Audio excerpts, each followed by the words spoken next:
So Neil, I chose a poem with a suitcase, the only poem with a suitcase I had, and that was a poem that I wrote when I was in India.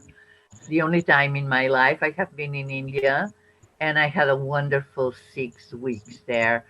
And just the day before I left, the poem came by itself almost, and it's a very long poem. Of course, then I corrected and added, and but the main stream of the poem came by itself, and it was a joyful poem. Bec- and it's usually I use my poems to shout out against the hostile world, but this was a joyful poem, and I enjoyed it very much. And the other poem, it's called My Own Voice, and it really is my identity. So although it was body, we spoke about these things because we were working on body, but I was thinking that my voice is also a part of my body, and it's related to a language and to an oppressed language.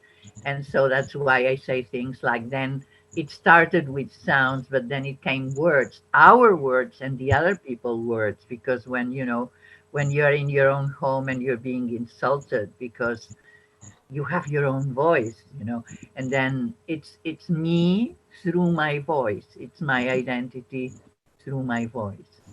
So that's why I chose those poems, one with a suitcase and one that was me, my body, my voice. Okay.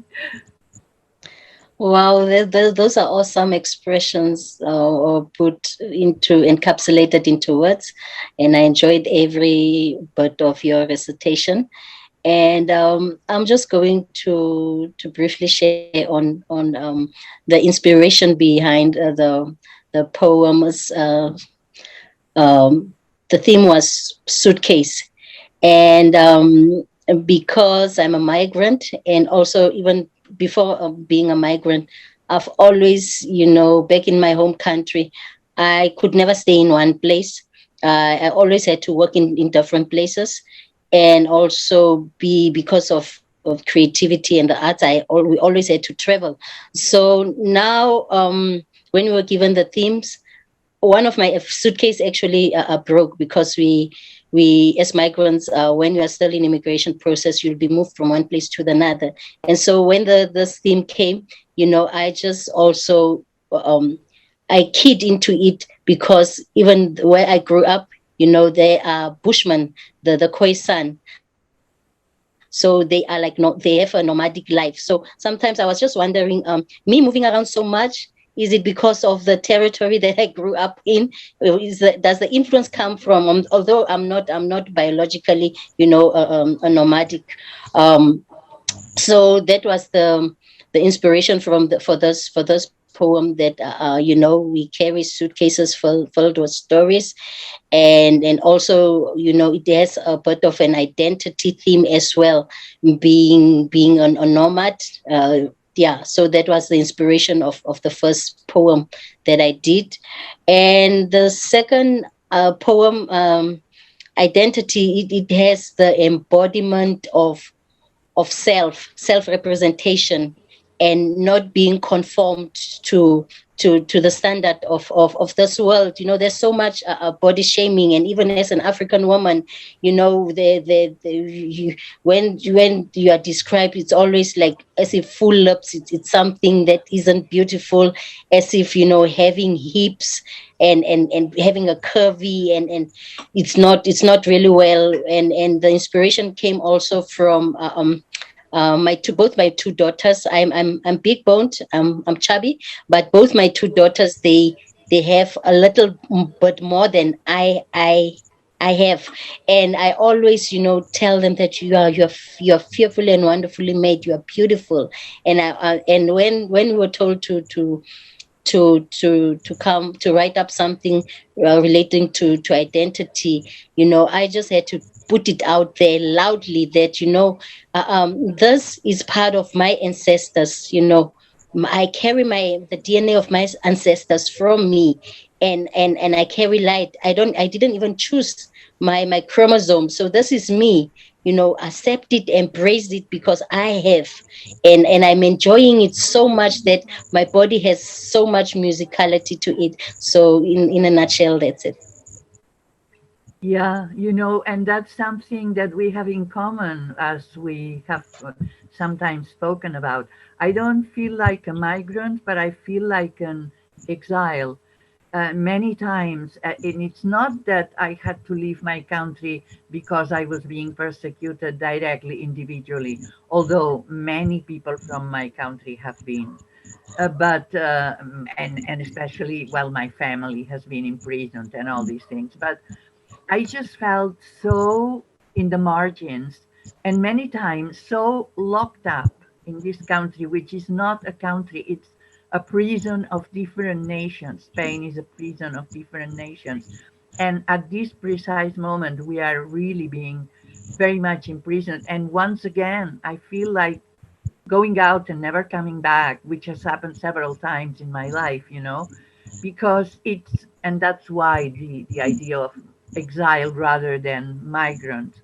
Um, but yeah, I've spent half of my life getting out of my country because I couldn't stand it anymore, and going back because I was missing it, and then going out again because I couldn't stand it anymore. And this has been, and now again, it repeats itself, because right now we are once more being humiliated, the whole people, and we started something with a lot of hope, and now I see that people are getting again submissive and are getting again obedient. And I'm sure one of the reasons is this COVID pandemic, which to me is a great uh,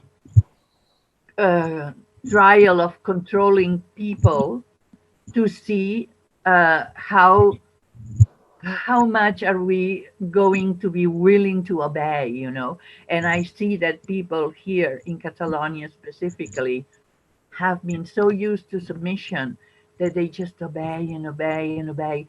And I feel terrible. I feel like I have to leave again. I can't explain this anymore. Yeah.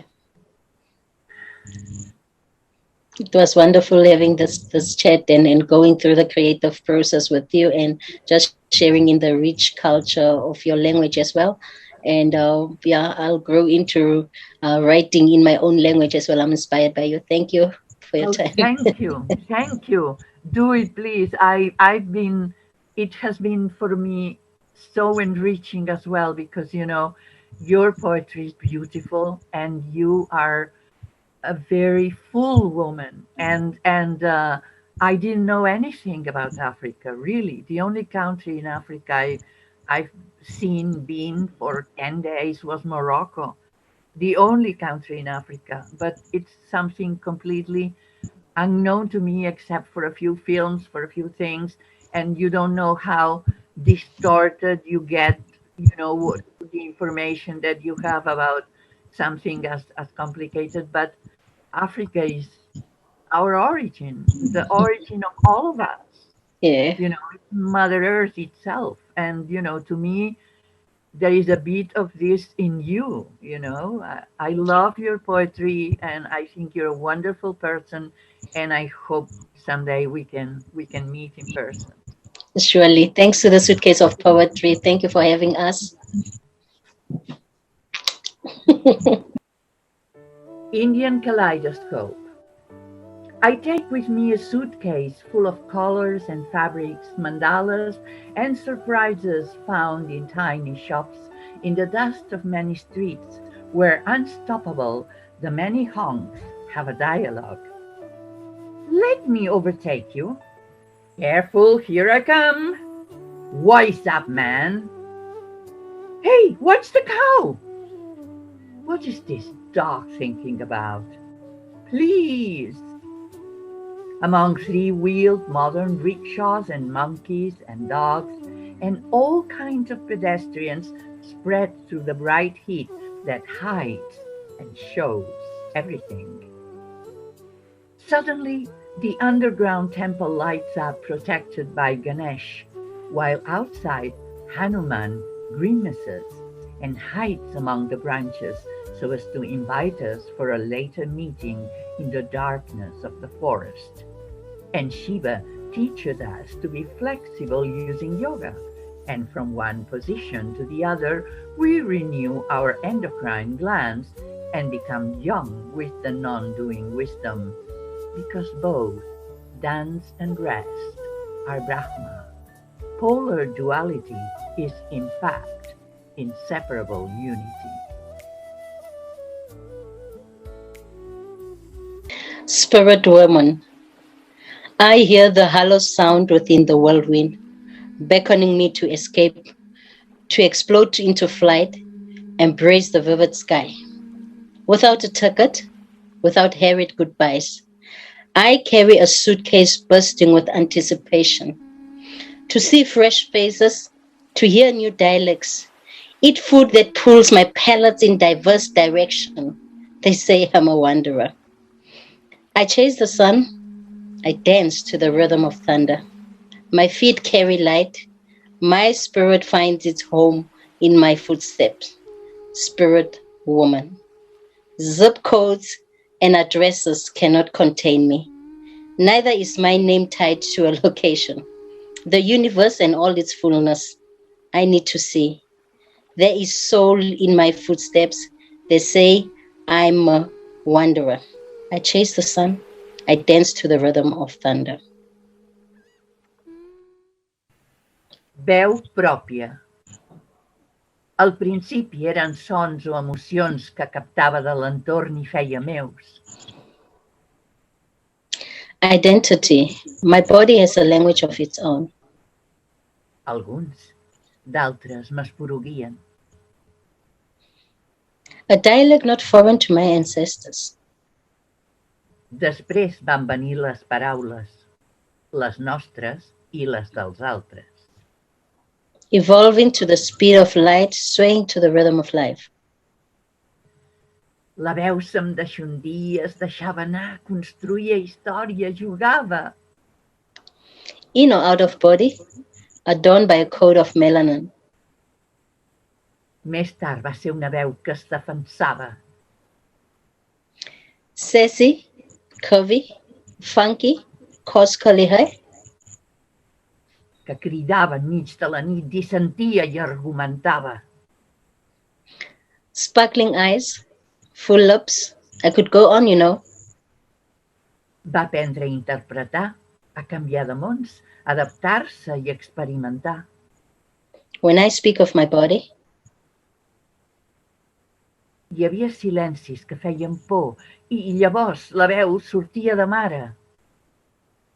I speak of a new song, drummed by ancient mountains. Se m'excitava, perdia l'oremus i es malgastava. When I speak of my body, Va ser també una veu desesperada, provant d'obrir camins, colpejant portes tancades. I speak of my conscious self without borders, without fear. Massa vegades ha estat una veu cansada, que vivia en mons estrets que la tancaven. I'm free to be me. Mai, però, ha estat una veu vençuda i amb el temps ha anat trobant la seva mesura.